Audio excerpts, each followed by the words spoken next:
Superintendent Lucy, Executive Directors, Central Office staff, parents, teachers, and staff.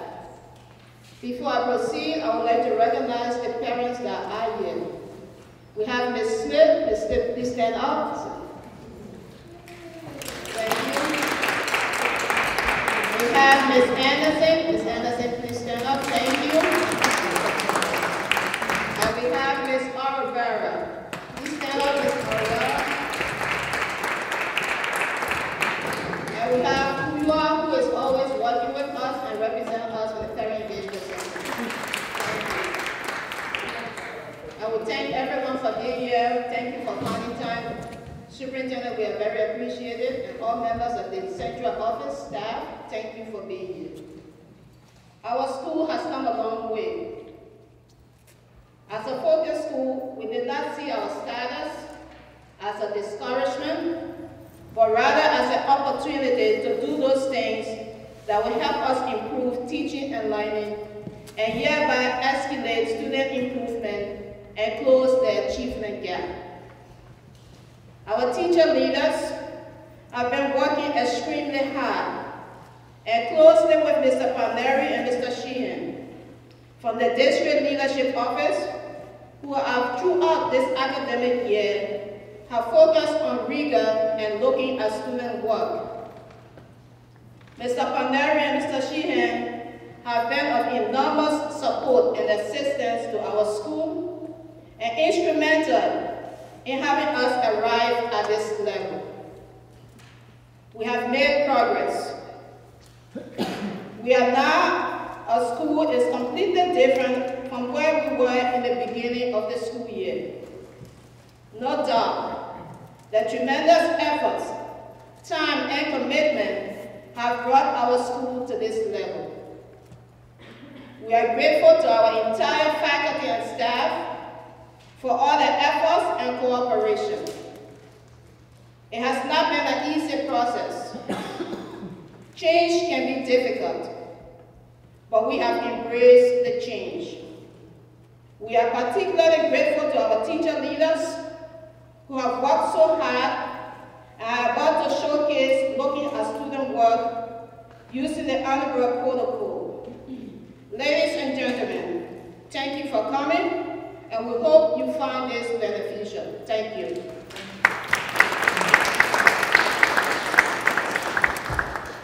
Good afternoon, everybody. When I saw the temperature approaching 70 degrees outside, I thought this is going to be difficult, but I really do appreciate coming today. What we are going to be observing is a fishbowl activity, looking at student work, the Annenberg Protocol, tuning protocol. And through that process, it's often called a look into the classroom, but my perception for you is it's actually a look into your immediate future. Because here at Hopkins Middle School, we're going to be forming in the near future, like next year, critical friends groups. This group of professionals is actually your first critical friends group at Hopkins. Critical friends group is defined in numbers between 5 and 7 professionals. It's interdisciplinary in its makeup. So, at today's Critical Friends meeting, we are going to be examining student work using the Annenberg Protocol. Mr. Patty has volunteered to bring student work. He will present the work to us, along with his focus questions.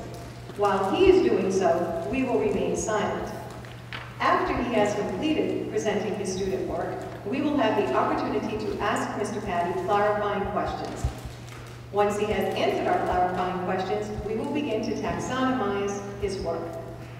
Upon completion of the taxonomization, we will then provide Mr. Patty with warm and cool feedback. Mr. Patty will then have the opportunity for reflection, and then as a group, we will debrief. Mr. Patty? Thank you. What I have here are 3 lessons from Unit 4-1, and students did not perform as well as I would have liked them to on this, and I was wondering if you could help me with 3 focus questions. Focus question number 1 Do you see anything that I may have missed in the unit planning itself that may help me improve student achievement on my assessment? My second focus question is, can the level of rigor be increased in this particular unit of study?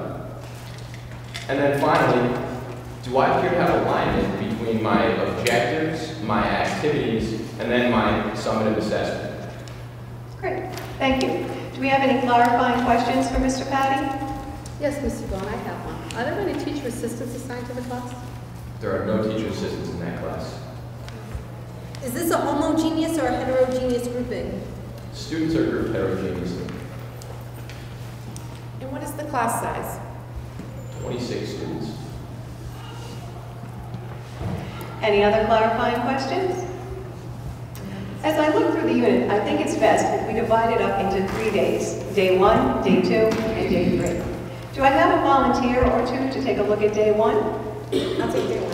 Thank you, Mr. Silva. I'll assist with day 1 as well. Thank you. Who would like to examine day 2? I'll look at day 2. Thank you. I'll assist with day 1 also. Wonderful. And who would like to examine day 3? I'll do day 3. I'll assist. Oh, great. So when we take a few minutes, we want to focus in on the student work, again looking through the lenses of Mr. Patty's focus questions. As you taxonomize, please use the Post-it notes that are here. We want to just ensure that when you are taxonomizing on the charts, that we do have alignment throughout the days. Now, what Joy has done is they start to examine the student work. What Joy did is she, as a facilitator, she decided to break up Andy's unit plan into 3 days, 1, 2, and 3. She then charged the Critical Friends group to taxonomize the objectives, to taxonomize the learning activity, and to taxonomize the assessment. Having done that, this is going to allow for a conversation on the level of rigor in that lesson, as well as whether or not we have alignment in that lesson. Let's take a minute, let's listen into the conversation. So just a final reminder that as you are looking at the student work, please limit your examination to Mr. Patty's 3 focus questions. Okay. It seems like learning activity 1 for day 1 is definitely asking students to identify and recall previous information and definitions that should already be known to them. So that would fall under A1. Learning activity 2, there's more comparing and summarizing of the subject, and that would fall into A2. Understanding factual knowledge. And then looking at learning activities 3 and learning activity 4, these activities are asking for the classification of the subject matter, so it's showing that students are beginning to use the conceptual knowledge, which is also what the objective is asking. It's still asking the students to interpret the information, so B2 is where I would think these activities and the objective would fall. I agree. The assessment is checking for understanding in this lesson as well, so I think it would also fall into the B2 category. Kind of a later. Now, the conversations they are now having at Hopkins, it is meaningful to this whole building what we mean by A2. When we talk about A2 or A1 or B2, what they are doing is they are taxonomizing. So if you look at, for example, day 1, which they're putting up there now, they made the determination that your objective is understanding conceptual knowledge. They were able to take that objective at Hopkins, determine the verb phrase as being understanding, look at the noun phrase as being conceptual, and it's now taxonomized as B2. And that means something to the whole building. They also went through the process of taxonomizing the assessment as also being understanding conceptual knowledge. They taxonomized the first learning activity that Andy presented as A1, which is remember factual knowledge. And they looked at taxonomizing the second learning activity as falling under A2. And activities 3 and 4 that Andy presented to the teacher leaders as falling under understanding conceptual knowledge. Let's listen back in. I was looking at learning activity 1 involved explaining specific details about the subject matter. That looks like it would fall under A2. Absolutely. The learning activity 2 is now asking for these students to apply the knowledge that they've learned, which seems to fall within the A3, applying factual knowledge for day 2.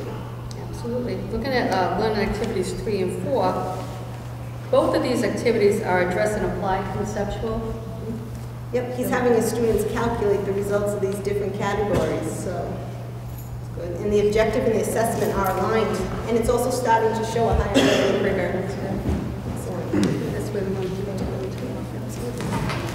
They are now going to place their stickers on day 2, and this is going, and here it is on the PowerPoint, but you can see what they determined is the level of rigor between day 1 and day 2 clearly has increased.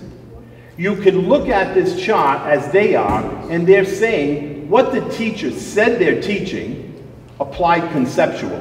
What that teacher assessed, applied conceptual, and the learning activities clearly have alignment for day 2. Their conversation is no longer, I think there is alignment. I think we have rigor. The conversation at Hopkins now is we can taxonomize that, and we can say that we actually do have alignment for day 2. We can also say the activities, the level of rigor on day 2 is higher than it was at day 1. Let's listen in again. So looking at day 3, I noticed that learning activity 1, right here, is asking students to apply factual knowledge, which definitely seems to be building on the previous day's lessons. Yes, and learning activity 2 is now asking the students to generalize, which would fall under the cognitive dimension. And his objective and assessment are aligned. Yes. They fall within the B4 category, where he is asking students to differentiate the theories taught.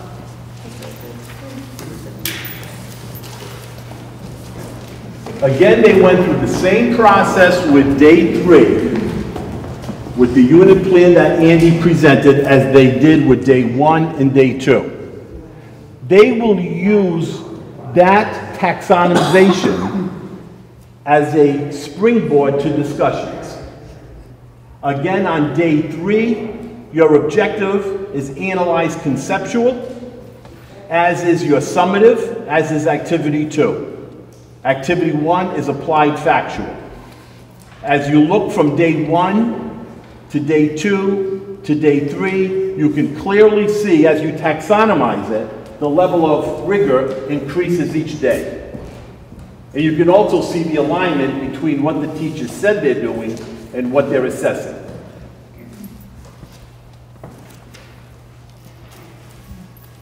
So Mr. Patty will remain silent as we provide him with warm and clear feedback. I'll begin with the day 1 feedback. We found that there was good alignment between his objective, his learning activities, and his checking for understanding activity. These activities did have a low level of rigor, which we expect for a day 1 lesson. But what he said he was teaching was what he actually taught and what he assessed. Now, what's interesting about this protocol, they're used to me interrupting them, so it's okay. But what's interesting about this protocol is the individual that presented the student work, in this case, Andy Patty, he has not able to, or the protocol doesn't allow him to interact with anything that's being said. He is forced to listen and drop his defense mechanisms. Also, what Ellen just talked about on day 1 was recognizing the low level of rigor, recognizing the alignment between the objective and the assessment. Okay? Let's listen again. Ms. Abigidi, day 2. Thank you very much. Day 2 shows good alignment between his objectives and his activities. I do have one concern, though, about students who don't fully get a lesson from day 1. What activities are put in place to help them with their comprehensive skills before they go into day 2 activities, lessons. And again, as a critical friends group is making suggestions, notice Andy is taking notes of those suggestions. Doesn't mean he has to implement them all, but he's clearly forced to listen to his colleagues on what they're suggesting. I have the same concern for students that did not meet the level of understanding for day 2 objective. That gap will increase unless it is addressed immediately. All right, thank you, Mrs. Silver. Do you agree? Okay, so for day 3, the objective and the assessment were aligned. However, when I looked at the learning activities, I have some concerns about alignment there. I wonder if the students have had enough practice at the B4 level. They may need some more activities or lessons at that level of cognitive complexity, considering that they are being assessed at that level. Great. All right, so before Mr. Patty reflects, let's just review his 3 focus questions to ensure that we've answered them all. His first focus question: do you see anything that may have been missed in the unit plan that may help increase the level of student achievement? Do you feel that we've addressed that question? Yes, yes. We felt that more activities for those students would help their comprehension and at that level, so we did go for that suggestion. Great. His second focus question: can the level of rigor be increased for the unit of study? We've addressed that? Yes. Wonderful. And his third and final focus question: does it appear that the unit lesson has alignment between the objective, the learning activities, and the assessment? Yes, we felt that the activities and the assessment and the objective were aligned, just making it legal, more activities to practice for the higher level of rigor. Perfect. Okay. Mr. Patty, your reflection? First of all, I'd like to thank you for your suggestions. Now that it's been brought to my attention, it seems obvious what I can do to improve instructional outcomes for my students. So the first step is for the learning activities from day 1 and 2. For the students who didn't necessarily understand the lesson completely, I can definitely generate some informal assessments or use some closure activities to reinforce what we've been focusing on. It also gives me a good way to check on student cognition. Additionally, I can generate some extension activities for students to get additional skills practice. And working with that, I'm definitely going to take your advice. I'm going to devise those assessment and closure activities to specifically target those students who need that additional support, because we don't want them to fall behind as we progress through the unit. And I'm really looking at it laid out on the taxonomy chart. It helps me to see that concrete visual, and I really can't see that I need to increase the level of rigor in my learning activities, basically because we want students to be practicing on the level of rigor that we're going to be assessing them at. So if students aren't practicing at the level of rigor we're assessing them at, then they're not going to have the necessary skills they need to perform on the assessment. And I can definitely see how having alignment between my objectives, my learning activities, and my assessments are going to improve the instructional outcomes for my students. Great. Thank you. All right, so we will begin our debriefing session. Mrs. Albanese, would you begin? Sure. I have found that as the year went on, our level of trust has increased as a group. When we started this process in September, we were giving all warm feedback as to not hurt anyone's feelings or make them feel bad about the lessons. But here we are in April, we are comfortable, we're now really ready to analyze the task before us, putting aside personal feeling, and really trying to improve teaching and learning. We feel good about giving feedback, whether it's warm or cool, and helping our presenters' lesson become more rigorous for their students. I understand why Ron said that you can't short-circuit time when it comes to increasing the trust level as a critical friends group.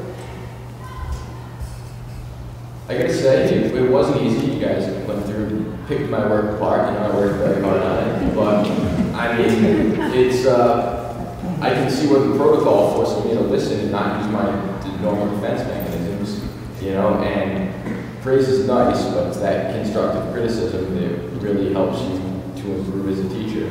And I think I'm going to use these suggestions and improve instructional outcomes for my students. Great. Okay. So, Just as a reminder, at our next Critical Friends meeting, we are going to have a text-based discussion using the final word protocol.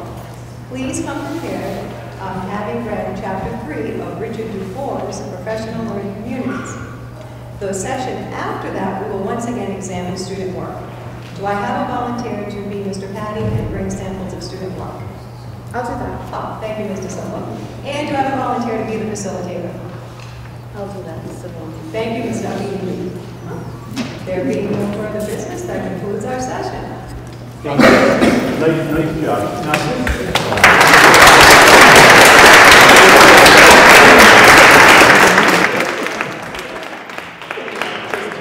Just to recap some thoughts, Gloria had talked about a cultural change at Hopkins, and I agree with her. I can remember my first day here in September and what the conversations were like then and where they are now as we enter May. But that was not by accident.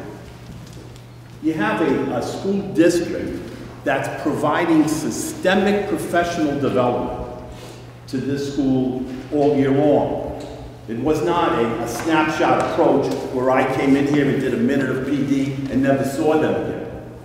So we had the opportunity to build relationships. And Providence has allowed that to happen.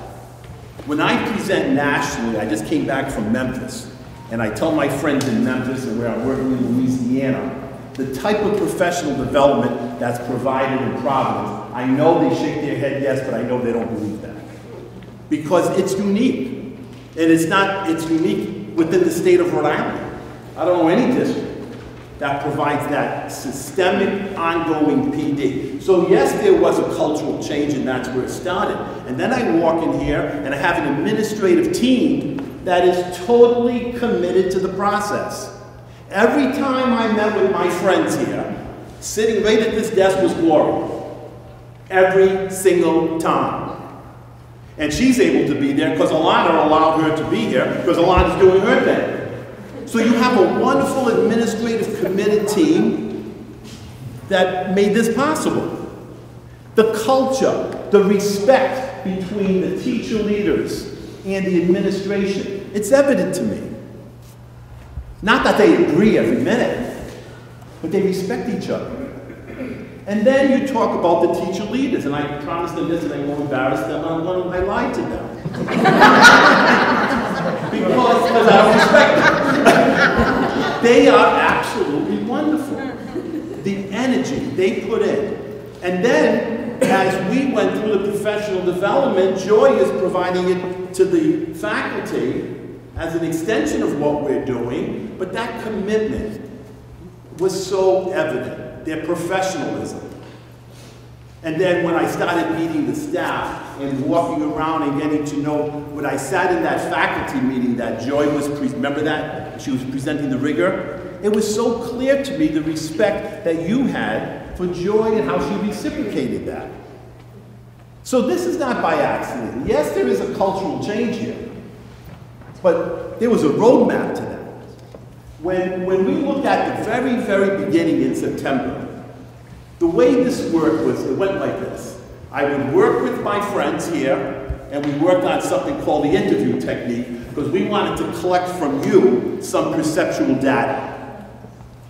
Do you remember at the faculty meeting that interview technique, where you sat next to each other and those focus questions? So they learned the technique, and then they brought it to you. And you brought back to me some perceptual data at Hopkins back in September. What is data? And your answers were things like, what is rigor? I'm sorry, rigor. Students working hard and having high expectations. And now, fast forward to today, and it's clear in everybody's mind that the only thing we care about rigor is right there on that taxonomy table. As we move to the right, we're increasing rigor. As we move to the left, we're reducing rigor. So that perceptual data collected then, and looking at it now where we are, you've come miles on clear definitions of what do we mean by rigor. What does a model classroom look like? and the growth we've had in that area. The teacher leaders, we also discussed other things to help them re-deliver. It wasn't just rigor. We talked about strategies to get buy-in from the faculty. How do you look at that Charlotte-Danielson evaluation model where it's clear within that model that you're being evaluated on alignment and rigor? Well, wouldn't it kind of be nice to know what that is? And so we spent the year helping you understand that definition of alignment that you just saw today. What do we mean by lesson alignment? We mean aligning what the teacher says they're going to do, what they're actually doing, and what they're assessing. And we now can measure that. We can taxonomize that. And so those strategies were ongoing. And then, of course, we have also Kevin Sheehan here helping towards that end also on a regular basis. That ongoing professional development provided to the teacher leaders and staff, we found at Hopkins to be essential. The teacher leaders, we talked about developing model classrooms. What does the composition of a model classroom look like? What are the components of a model classroom? And then each teacher leader created a model classroom, and now as you walk around the building, how many of you pulled me in the room to look at your classrooms? How many times have I walked by your room and you pulled me in, Ron, can we text, does that look right, that objective? You have a common STEM now, and we went through the 3-step process of writing objectives. At Hopkins, the common STEM is students will. Okay, so in every room you walk into now, you look at the objective, there it is, students will. We can identify the verb phrase and get it along the cognitive domain. We can identify the noun phrase along the, and this, we're all talking the same language now. We were not there in September. You've come so far since then. And that common language now at Hopkins is rigor. We all have the same understanding of what that means. We know the difference now between what an objective is and what an activity is. An objective is being measurable. With the common STEM at Hopkins, students will. An activity is what the kids are doing. An objective is what they're learning. And now we have that level of comfort. We understand that now. And it's a lot of hard work to get there, but you're there at Hopkins. So that being said, where do we go from here? Okay, where does this bring us? And so we now need to look at the common planning time, how are we going to effectively use that time next year? We had a conversation with Gloria about how we're going to organize the school, but I wanted to expose you today to a critical friends structure. Now, you're not going to have every cohort as a critical friends structure, but clearly you will be part of a critical friends group next year. You'll be part of an interdisciplinary team comprised of 5 educators from different disciplines, doing things like looking at student work with the Annenberg protocol, text-based discussions using a defined protocol. Departmentally, we're having different discussions in there. And we're going to continue and deepen the discussions on rigor and increasing rigor. What is it, how does it now translate when we're talking about the Common Core? And what are the best practices in a Common Core classroom? We always say assessment drives instruction. Well, assessment has just been increased in rigor with the state assessment. Now we need to align what we're doing in the classroom. And that discussion next year, it's going to be a lot easier at Hopkins to have it because of the background we now have. This is a great springboard now to those conversations. There are other conversations that have to occur also, but we have to look at how do we change the pedagogy in the classroom? What does it look like? Show a teacher what it looks like and feels like, and they'll do it. But we need to help them with that. We need to help them with, here is a low-level lesson, now I'm going to demonstrate that same lesson at a higher level rate. Show me, help me, I'll do it. The teachers at Hopkins can do it. That's one thing I learned this year. As long as you have the right support for it. Agree? And somewhere down the road, the conversation of numeracy has to enter into the picture. This is my own personal belief, because I'm a numeracy presenter nationally, so I'm passionate about this, okay? So as we talked about literacy across curriculum, I can tell you, and I can show you some data of what I've done down in Louisiana in 3 districts. You start infusing numeracy across curriculum where everybody sitting here takes ownership within that curriculum, where is the math component, and you'll see your test scores go up exponentially. Okay, so let me close it by saying this. I loved my days at Hopkins. They're sick of hearing me say that, but those that really know me know that I don't say anything I don't believe. I just love what we did here. I loved working with Kevin Chi. I just love it. Let me tell you a little story about Kevin. Kevin's a Jew. You know, give Kevin the task. Okay, be careful of the task you give him. Okay, but give Kevin the task and it's done. So the other day we're here and we're getting ready and setting up, and gee, you know what? We don't have any easels here. So Kevin must have overheard that, so he went home that night and made the 3. That's a typical Kevin Chi thing. Kevin, we want to now start getting model classrooms throughout the building. It gets done. Okay? So I thank Kevin for everything he's done. And I want a final note, I've already said it, I say it one more time. What a great group of leaders.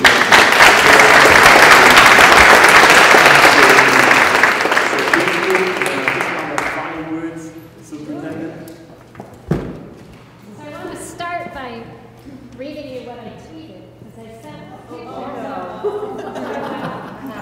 And I apologize for not asking your permission ahead of time, but I just got to unlock my phone, sorry. So, I sent a picture of this group of wonderful teacher leaders, and I said, fishbowling at Hopkins, sharing student work teacher to teacher is how we improve practice. Congrats to our teachers. And I tried to put congrats to our teacher leaders, but if you send a picture, you have even fewer characters you can tweet. And actually, I think that might be, sorry, I don't need to stand behind you. I think that might be even better because really all of you should be congratulated. And, you know, especially today, your teacher leaders, but really it's very clear it's about the work all of you have been doing. And congratulations to your administration as well. And thank you to Kevin and Ron for leading this wonderful, wonderful work. I think Ron is right that the professional development we provide in the district is key, but I think what we also need to do more and more of is to provide our teachers and our administrators the time and the tools and the protocols for really building on that professional development. And I think those tools and protocols are really important. I actually started my career at the Coalition of Essential Schools, which then kind of morphed into the Annenberg Institute. So, but those tuning protocols, you can't underestimate the importance of having to let go of that defensiveness, because how many of you have been in a conversation where someone says something and you say, oh, but that's not what I meant, or, oh, let me just tell you, and you never quite listen to each other. And so what the tuning protocols do, and some of these other tools, is really, they force you to listen to one another. And because teaching historically has been very private. I mean, years ago, and even now today, often teachers close their doors and nobody else but the kids and you know what happens. And so this is about really sharing the work and deprivatizing practice, as people say.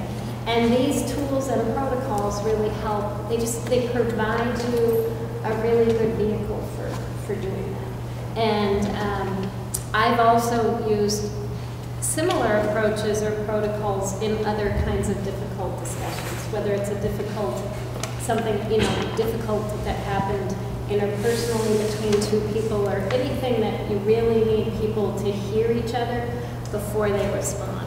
And so I just think that this type of work is exactly the work we need to do throughout our district to really build on the wonderful professional development and other work that we've done before, and curriculum work, and really galvanize teaching and learning going forward. So I'm enormously grateful that you invited me. Thank you so much. Thanks for coming.